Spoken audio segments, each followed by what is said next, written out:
에게 주님의 크신 은혜와 은총과 축복이 함께하기를 소망합니다. 우리 옆 사람과 뒤에 분과 인사하십시다. 같이 예배들 반갑습니다. 인사 나누면 좋을 것 같습니다.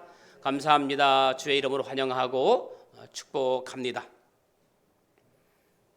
큰빛교회를 담임하시는 김성태 목사님께서 기독신문에 코로나와 상관없이 모든 믿는 자들이 마땅히 해야 할 본분은 고난의 복판에서도 믿음의 산에 올라가 하나님을 만나라고 강력히 호소를 했습니다.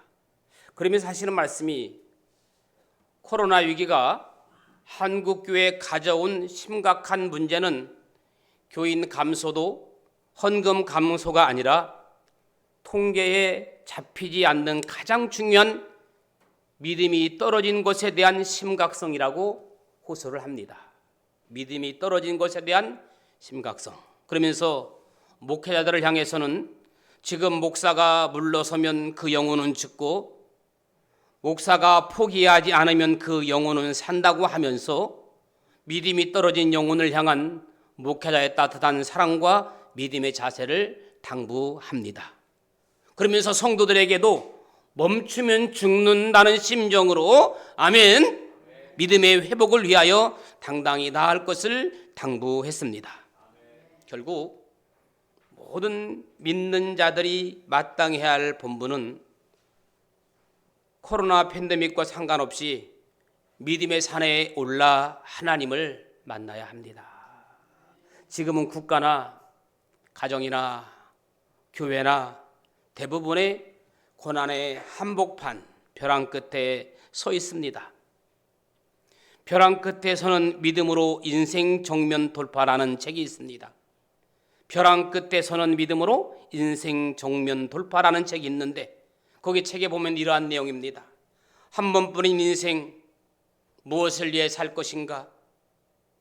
세상에 영원한 것은 없다. 앞으로 우리가 살아가는 미래는 불안전하고 불안정하다. 무엇을 붙잡고 살아가야 할 것인가? 그러면서 킹덤 온라인 컨퍼런스에 초청된 10명의 강사들이 이 시대를 살아갈 청년들이 무엇을 붙잡고 무엇을 위해 살아가야 하는지 각기 다른 성령의 감동으로 메시지를 선포해 놓은 책입니다. 우리가 정말 믿음으로 산다는 것은 고난의 벼랑 끝에서는 훈련임을 깨달아야 합니다. 그런데 믿음의 훈련의 시작은 어디에서부터 시작되는지 아십니까? 믿음의 훈련의 시작은 감사에서부터 시작된다는 사실입니다. 믿음의 훈련은 어디에서부터 시작된다? 감사에서부터 시작된다. 한번 따라 합시다. 믿음의 훈련은 감사에서 시작된다. 그렇습니다. 감사하면 성령이 역사하지만 원망, 불평하면 그곳에 사단의 소굴이 되고 마는 겁니다. 감사에는 세 가지 종류가 있습니다. 첫째는 만약에 감사가 있습니다. 무엇을 이루어 주시면 드리겠다고 하는 조건부 감사입니다. 물론 원망, 불평보다는 낫지만 그래도 가장 수준이 낮은 감사가 만약에 감사입니다. 두 번째는 because 때문에 감사가 있습니다. 무엇을 이루었기 때문에 드리는 감사, 취직이 되어서 감사합니다. 병을 낫게 해주셔서 감사합니다. 합격해 주셔서 감사합니다. 그런데 이런 식의 감사를 고백하는 사람도 그렇게 많지는 않습니다. 여러분이 잘 아는 대로 누가복음 17장 11절 이하에 보면 나병 환자 10명이 예수님이 말씀대로 하사 깨끗하게 남을 받습니다. 그런데 그중 이방인이었던 한 사람만 예수님 앞에 돌아와 큰 소리로 하나님께 영광을 돌리며 감사합니다. 감사가 없는 나머지 9은 어디 있느냐고 예수님께서 찾으십니다. 세 번째, in spite of, 그럼에도 불구하고 감사가 있습니다. 전천후 감사합니다. 내가 실직되었음에도 불구하고 내게 병을 주었음에도 불구하고 어떠한 상황에서도 희망을 잃지 않는 사람이 있다는 말입니다. 그런 의미에서 볼 때 오늘 본문의 다윗의 감사는 환경에 상관없이 그럼에도 감사, 그저 감사, 무조건 감사, 전천후 감사하는 인물입니다.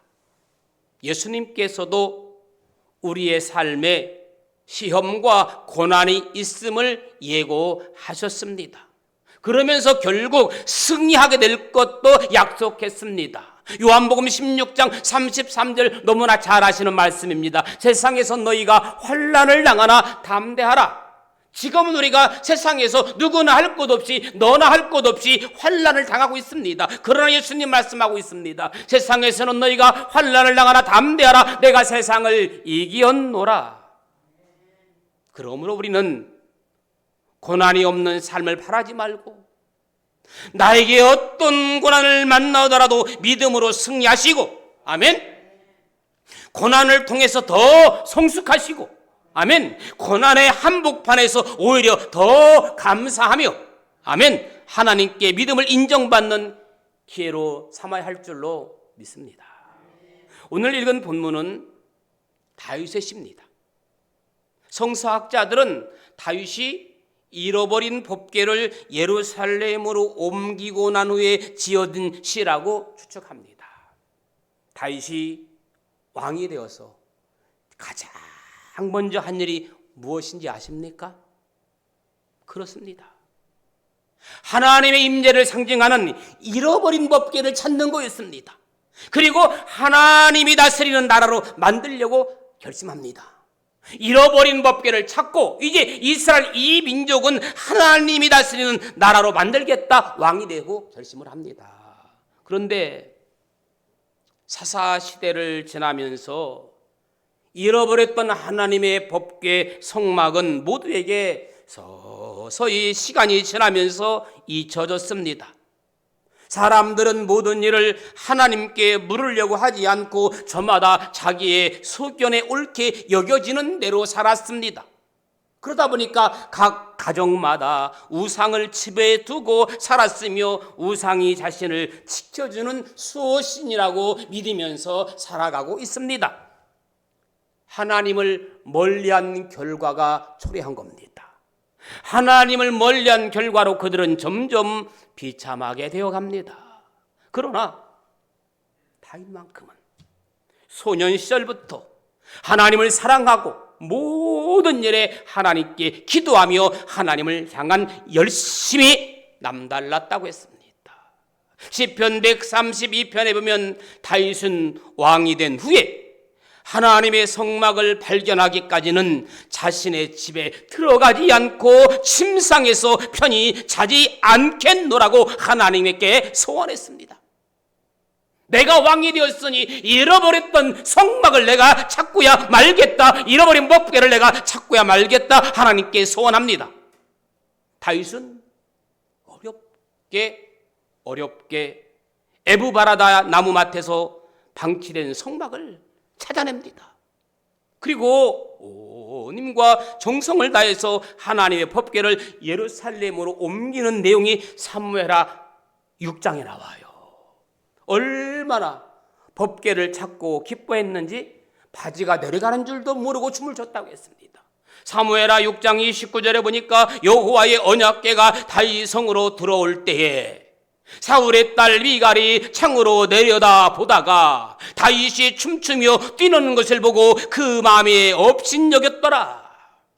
무엇보다도 다윗이 가장 사랑하는 여인 미갈로부터 노골적인 비웃음과 비난이 심한 모욕감을 안겨다 준 것으로 보입니다. 그런데 오늘 본문을 보면 그 일로 인해 많은 이들로부터 분노와 비난, 비웃음과 모욕, 나중에는 견디기 힘든 고난이 한꺼번에 몰려왔다고 그랬습니다. 여러분, 이런 상황을 만났다면 어떻게 반응하시겠습니까? 사람이라면 낙심하지 않을까요? 그렇게 이스라엘 백성이 원했던 법궤를 찾아왔는데도 불구하고 누구 하나 박수 쳐주는 사람이 없고 누구 하나 동조하는 사람이 없습니다. 후회하지 않을까요? 포기하지 않을까요? 하나님을 향한 열심이 단번에 식어버리지 않을까요? 잃어버렸던 하나님의 법궤를 어렵게 찾아왔는데 모두 나와서 박수갈채를 하면서 기뻐해야 하는데도 불구하고 너무 오랜 시간 동안 고난의 역사를 반복되다 보니까 하나님을 잊어버리고 신앙을 잊어버리고 예배를 잊어버린 겁니다. 저는 이 광경을 보면서 지금 우리의 현실을 생각해 봤습니다. 그동안 우리가 얼마나 예배를 드리지 못해서 눈물을 흘렸습니까? 영상으로 예배를 드릴 수밖에 없는 상황들, 언제 예배가 회복될까 그날을 손꼽아 기다려왔습니다. 그런데 지금 100% 회복되지는 않았지만 정작 지금은 예배가 어느 정도 회복이 되었는데도 불구하고 누구든지 자유롭게 나와서 예배를 드려도 된다고 하는데도 불구하고 스스로 믿음을 상실하고 스스로 신앙을 포기하고 있습니다. 이스라엘 백성들이 오랜 고난을 맞이하면서 스스로 자폭하고 무너졌던 것처럼 오늘 우리가 오랫동안 코로나 팬데믹을 맞이하면서 스스로 신앙을 내려놓고 포기하고 자폭한 겁니다. 수많은 공격을 받으며 고난의 한복판에 선 다윗은 어떻게 반응을 보였습니까? 그것이 오늘 본문 말씀이에요. 전심으로 주님께 감사하였다. 할렐루야. 1절에 보니까 주님만 바라보고 주님의 이름으로 감사했다고 했습니다. 2절에 보니까 모든 이들이 주님의 말씀을 듣게 되고 주께 감사하게 될 것을 내다보았다고 했습니다. 4절에 보니까 원수들에게 구원하실 것을 내다보며 기뻐했다고 했습니다. 7절에 보니까 고난의 길 한복판에서 다윗은 감사하는 아름다운 신앙을 보여주고 있습니다. 고난의 한복판에서 감사하는 신앙이 진짜 아름다운 신앙입니다. 진짜 아름다운 신앙이 뭐다? 고난의 한복판에서 감사하는 신앙이 진짜 아름다운 신앙이다. 아멘. 다윗이 하나님을 향해 정말 좋은 일을 하고 오히려 고난의 길을 만났는데 그 힘들고 외로운 고난을 통과하면서 전심으로 감사였기에 하나님께 인정받은 줄로 믿습니다. 고난 속에서 불평하지 않고 감사였기에 하나님께서 최고의 복을 받을 줄로 믿습니다. 그러므로 고난에 물러서지 않고 의심하지 않고 적극적으로 감사했기에 하나님의 특별한 사랑을 받은 줄로 믿습니다. 오늘 우리도 다윗처럼 고난의 한복판에서도 전심으로 감사하는 믿음을 드러내야 할 줄로 믿습니다. 자, 그러면 다윗은 고난의 한복판에서 어떻게 감사를 표현했을까? 고난의 한복판에서 적극적으로 감사를 무엇으로 표현했을까? 여러분, 다윗은 감사를 무엇으로 표현했나요? 쉽잖아요, 정답이. 예배로 표현했습니다. 아멘. 예배로 인한 감사. 한번 따라합시다. 예배로 인한 감사.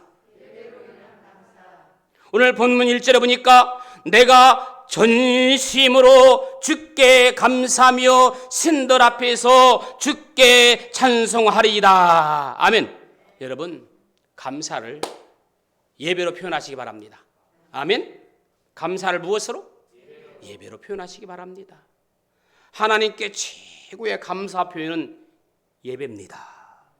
저는 여러분들이 목숨까지는 아닐지라도 주일 예배를 잘 드리는 성도가 제가 볼 때 제일 예쁘고 저에게 최고의 선물입니다.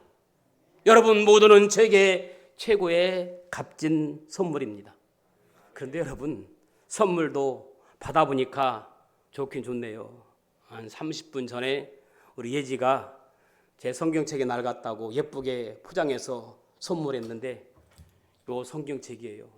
제가 강단에서 선물 포장지를 뜯기는 평생 처음입니다. 보니까 글자도 크고 색상도 마음에 들고 말은 못했는데 예지야 고마워. 내년엔 강단에서 성경 더 많이 읽고 더 은혜스러운 하나님 말씀 전하려고 옆에서 반주하다 보니까 제 성경책이 낡은 건 알았나 봐요. 그렇지 않아도 내년 초에는 성경책을 어떻게 바꿀까 생각했는데 무슨 얘기하다 보니까 각본 없는 선물 얘기를 했죠. 그래요. 감사를 예배로 표현하라. 성도들끼리도 감사를 선물로 표현하는 것도 약간의 부담이 되지만 좋을 것 같다는 생각도 들긴 듭니다. 어쨌든 여러분 감사를 예배로 표현하시기 바랍니다. 오늘 본문에 보니까 다른 많은 사람들이 우상을 숭배하고 노골적으로 다윗을 비웃고 비난하지만 자신은 흔들리지 않고 하나님께 감사하며 하나님께 찬송하겠다고 결심합니다. 여러분 혹시라도 내가 이 어려운 시기에 신앙생활 한다고 코로나 팬데믹 사이에 신앙생활 한다고 누군가 노골적으로 여러분을 비웃거나 조롱할지라도 나는 주의 말씀으로 성실하게 예배하리라 감사하는 여러분 되기를 축복합니다. 흔들리지 않기를 축복합니다. 오늘 본문에 보면요 아직 성전을 짓지 않은 상태이지만 다윗은 성전을 바라보며 경배한다고 이야기합니다. 사실 다윗 때는 성전이 지어지기 이전이라 성막시대입니다. 성막이란 뭐예요? 솔로몬의 성전과 비교하면 초라한 외양간 수준입니다. 그래서 나중에 다윗이 죽으면서 그 아들 솔로몬에게 유언하잖아요. 이 외양간 같은 성막도 좋지만 무엇을 지어달라? 솔로몬에게 성전을 지어달라고 이야기합니다. 유언합니다. 물론 다윗이 왕이니까 그 당시 얼마든지 멋진 궁궐 같은 성전을 지을 수도 있어요. 그러나 하나님께서 다윗이 성전 건축하는 것을 원치 않으셨잖아요. 다윗이 장군이다 보니까 전쟁을 많이 치르고 또 사람을 많이 죽이고 하니까 하나님이 다윗이 성전 짓는 것을 허락하지 아니하고 그 다음 때에 솔로몬이 성전을 짓게 하잖아요. 자, 다윗은 여호와의 법궤가 모셔져 있는 그 성막을 향하여 감사 찬양을 올리고 있습니다. 그러므로 고난을 만나고 고통 속에 있게 되면 예배를 포기하는 사람이 많습니다. 심지어는 예배할 기분이 나지 않고 찬양할 기분이 나지 않는다고 예배 자리에서부터 멀어지는 사람도 있습니다. 여러분 신앙생활은 기분 내키는 대로 하는 게 아닌 것 같아요. 신앙생활은 멋대로 하는 게 아니다? 기분 내키는 대로 하는 게 아니에요.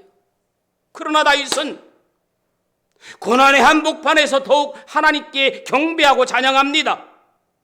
고난의 자리는 더욱 전심으로 예배하고 감사할 수 있는 자리라고 다윗은 고백합니다. 성도는 홀로 걷는 고난의 길 한복판에서도 노래할 수 있어야 합니다. 아멘? 내가 고난의 길에 서 있을 때도 찬양할 수 있어야 됩니다. 여러분 그런 복음성가가 있지요. 인생길 험하고 마음 지쳐라는 복음성이 있습니다. 오늘도 부르고 싶은 마음은 간절하지만 사실 불러보려고 몇 번 연습은 했지만 아닌가 싶어서 가사만 읽어봅니다. 인생길 험하고 마음 지쳐 살아갈 용기 없어질 때 너 홀로 앉아서 탄식치 말고 예수님 품으로 나오시오. 예수님은 나의 생명, 믿음, 소망, 사랑 되시니 십자가 보혈 자비의 손길로 상처 입은 너를 고치시리. 오늘도 고난의 길에서도 새 힘을 주시고 손 내밀어 지친 우리의 손을 잡아주시는 주님이 계시기 때문에 우리는 고난의 길 한복판에서 예배하며 노래할 수 있습니다. 언제나 함께 동행하시면서 원수들을 막아주시고 권능의 오른팔로 구원해 주시는 주님이 계시기 때문에 우리도 행복할 수 있는 겁니다. 사랑하는 여러분, 오늘 또 홀로 걸어가는 인생길 고난의 길 한복판에서도 주님과 항상 동행하면서 구원의 기쁨과 참 소망 가운데 더욱 주님께 감사하고 예배하는 성도가 되기를 예수님의 이름으로 축복합니다. 그렇습니다. 감사함으로 찬양하고 경배하면 사단은 도망갑니다. 그러나 찬양과 예배를 포기하면 사단은 더욱 기승을 부릴 것입니다. 감사하고 찬양하면서 사단이 도망가기를 원하십니까? 찬양과 예배를 포기하고 사단이 더욱 기승 부리기를 원하십니까?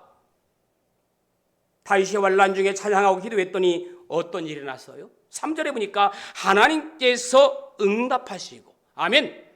환난 중에 찬양하고 기도했더니 하나님께서 응답하시고 그의 영혼에 힘을 주어 그를 강하게 붙드셨더라.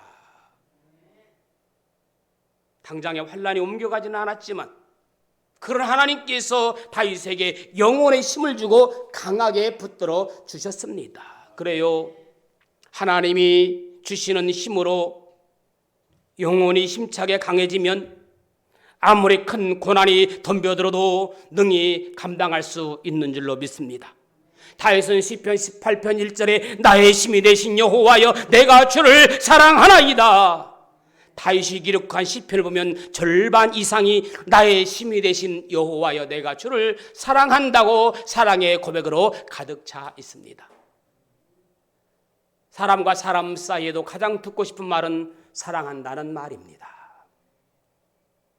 오히려 더 성숙해지고 충만해졌습니다. 어떤 대적이 공격해와도 승리하게 됩니다. 그렇습니다. 하나님은 환난을 금방 해치우기보다는 감당할 능력을 공급하시고 우리를 더 성숙시키고 연단하시는 겁니다. 그러므로 고난 중에 더 예배하고 더 감사하시기 바랍니다. 아멘. 그래서 날마다 더욱 강한 사람으로 변화되기를 축원합니다.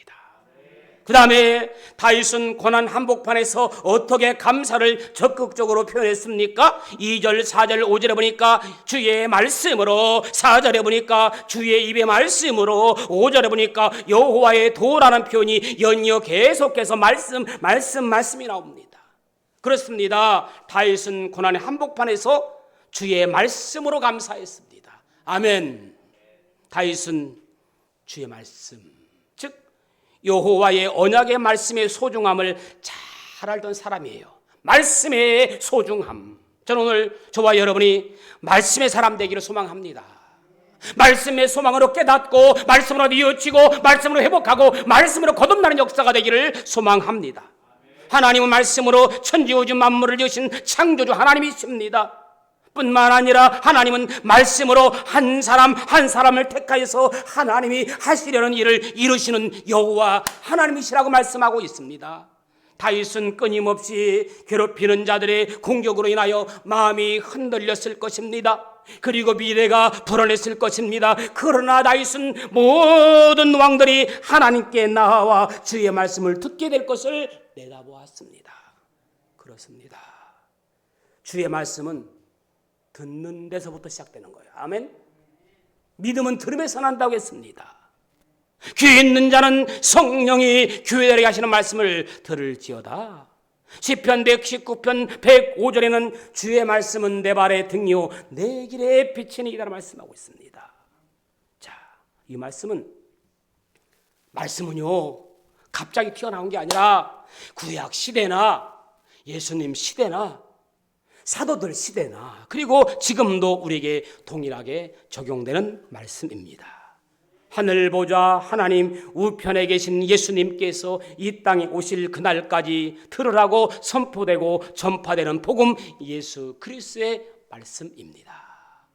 예수님께서도 말씀이 육신이 되어 이 땅에 오시고 죽으시고 부활하시고 어린 양 예수 다시 오실 왕 예수 그리스도 전파되는 삶이 복된 삶인 줄로 믿습니다. 그러므로 여러분 나만 구원받고 끝이 아니라 나를 통해서 누군가가 듣고 예수 믿는 역사가 이어지게 되니 복되고 값진 일인 줄로 믿습니다. 두 분류의 사람이 있어요. 그냥 우리끼리 나만 잘 먹고 이대로 살다가 나만 구원받으면 된다. 또 하나는 나만 이대로 살 수는 없다. 나를 통해 누군가 예수 믿는 역사가 나타나야 하고, 아멘 좀 해보세요. 나를 통해 누군가 예수 믿는 역사가 나타나야 하고, 아멘. 나를 통해 구원의 역사는 계속되어져야 한다, 아멘. 그래서 구원의 역사가 계속 이어져 나가길 원하는 사람은 사도 바울의 고백, 사도 바울이 어떻게 고백인지 압니까? 에베소 6장 14절 18절 말씀처럼 진리의 허리띠를 띠고, 아멘, 의의 옥심경을 붙이고, 복음의 신을 신고, 믿음의 방패를 가지고, 구원의 투구와 성령의 검, 하나님 말씀으로 성령 안에서 성도들을 위하여 간구하라고 말씀하고 있습니다. 오늘 또 성령 안에서 성도들을 위해서 간구하는 역사가 나타나기를 축복합니다. 여러분 교회 오시면서 뭘 하기도 했습니까? 내 기도만 하지 말고 성도들을 위해서 기도하는 시간을 가져보면 어떻게 좋겠어? 집에서는 내 기도하시고 교회에서는 내 기도보다는 영혼을 위해서 기도하는 시간 되기를 축복합니다. 그러므로 우리도 사도 바울처럼, 다윗처럼 하나님은 분명히 나를 쓰신다, 아멘. 나를 쓰신다, 버리지 않고 나를 쓰신다, 하나님이 나의 헌신을 반드시 크게 사용하신다 확신을 가지며 흔들리지 않기를 주님의 이름으로 축복합니다. 사람은요 쓰임받을 때 행복한 거예요. 어떤 할 일이 있을 때 의욕이 넘치는 거예요. 하나님이 나를 붙들어 쓰신다. 다윗은 하나님의 나라가 반드시 이루어질 것이라는 확신을 꿈에 품은 사람이에요. 지금은 비록 법궤와 성막을 옮겨놓은 다윗을 이해하지 못하고 비난하고 비웃음으로 현실의 어려움이 크지만 하나님의 뜻을 묻는 다윗에게 응답하심으로 다윗의 왕국이 날로 견고해질 것이며 하나님 말씀으로 온 나라가 믿음이 확산될 것은 다윗은 미래를, 내일을 바라보았기 때문에 흔들리지 않고 감사할 수가 있었던 겁니다. 말씀을 마무리합니다. 우리도 하나님이 함께 하심으로 미래의 마지막 승리자가 된다는 확신을 품고 나아가면 오늘의 고난은, 오늘의 고생은 고통스럽지 않게 느껴질 것입니다. 다윗은 주님께서 자신을 버리지 않으실 것을 굳게 믿었습니다. 그래서 자신에게 새 힘을 주시고 원수들의 분노를 가라앉혀 주시며 주님께서 그에게 손을 내미셔서 구원해 주실 것을 바라보겠습니다. 자신을 이해해 주는 이가 아무도 없고 심지어 사랑하는 아내까지 원수들과 함께 자신을 비난하고 비웃는 상황에서도 조금도 흔들리지 않았습니다. 오히려 온 마음을 다하여 감사하고 믿음을 드러내는 기회로 삼았습니다. 그렇게 고난의 한복판에서 적극적인 감사를, 신앙을 드러냈기에 하나님께서 가장 사랑받는 사람이 된 겁니다. 그렇습니다. 고난의 한복판에서 적극적인 감사의 신앙을 드러냈기에 하나님께 가장 사랑받는 사람이 되었던 것처럼 하나님은 저와 여러분들을 통하여 하나님 나라를 확장할 뿐만 아니라 복의 통로가 되기를 원합니다. 오늘 저와 여러분들도 다윗처럼 고난의 길을 걷고 있을 때에도 온 마음을 다하여 감사를 예배로 표현하시고, 아멘, 말씀으로 표현함으로 진실한 믿음을 인정받게 되고 하나님께 큰 사랑을 받으며 하늘 복을 풍성히 받아 누리기를 예수님의 이름으로 축원합니다. 기도합니다.